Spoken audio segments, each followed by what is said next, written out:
नमस्कार मंडळी, आज आपण बनवते अंड्याचा किमा। तर उकडलेले 4 अंडे आहेत आणि त्याच्यासाठी एक मोठा चिरलेला कांदा, एक टोमॅटो, थोडीशी कोथिंबीर। आता आपण कांदा टोमॅटो फ्राय करायला टाकूया। कांदा टोमॅटो छान असा भाजून घेऊ। थोडेसे तेल घालते। आपण आता हे अंडे किसून घेऊया खिसणीने। तर बघू शकता आपला अंड खिसून झालेला आहे। इकडे कांदा पण भाजून घेते। तर आपला कांदा भाजत आलेला आहे। याच्यामध्ये आता आपण मसाले घालूया। हळद, थोडंसं लाल तिखट आणि आपला घरचा काळा मसाला। हे सगळं असं एकजीव करून घेऊ आणि याच्यामध्ये कोथिंबीर घालूया। थोडीशी कोथिंबीर घातली।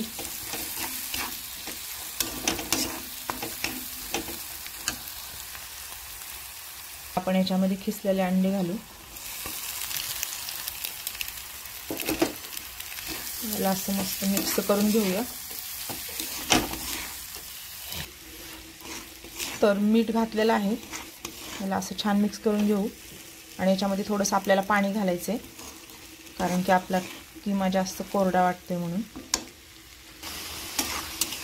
तर बघू शकता आपला किमा तयार झालेला आहे।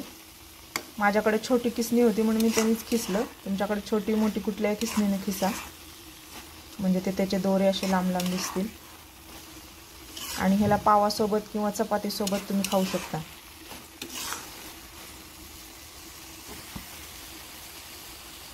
तर बघू शकता आपला किमा तयार झालेला आहे।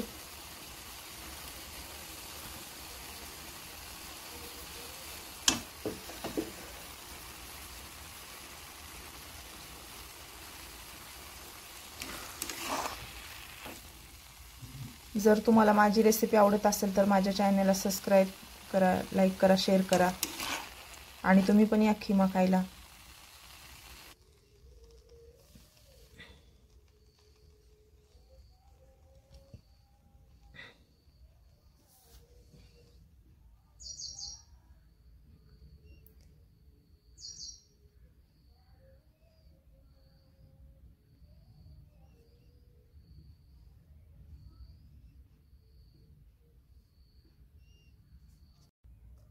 नमस्कार मंडळी, आज आपण बनवते अंड्याचा किमा।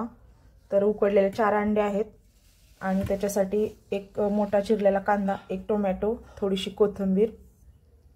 आता आपण कांदा टोमॅटो फ्राय करायला टाकूया। कांदा टोमॅटो छान असा भाजून घेऊ।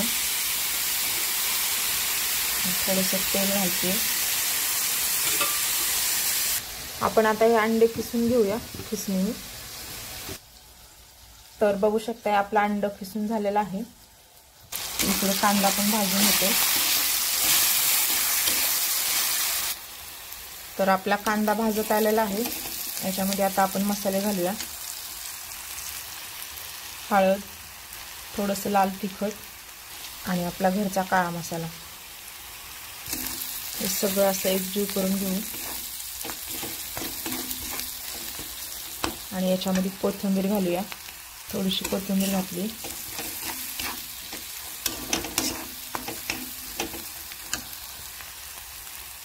आपण याच्यामध्ये खिसलेले अंडे घालू। याला असं मस्त मिक्स करून घेऊया।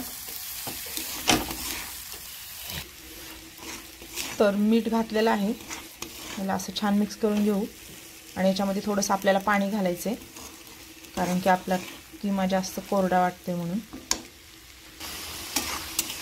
तर बघू शकता आपला किमा तयार झालेला आहे। माझ्याकडे छोटी किसणी होती म्हणून मी त्यांनीच खिसलं। तुमच्याकडे छोटी मोठी कुठल्याही किसणीने खिसा, म्हणजे ते त्याचे दोरे असे लांब लांब दिसतील। आणि ह्याला पावासोबत किंवा चपातीसोबत तुम्ही खाऊ शकता।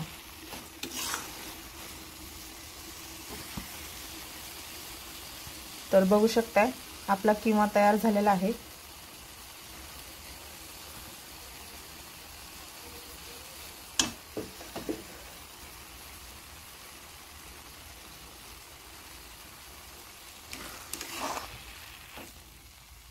जर तुम्हाला माझी रेसिपी आवडत असेल तर माझ्या चॅनलला सबस्क्राईब करा, लाईक करा, शेअर करा आणि तुम्ही पण या खिमा खायला.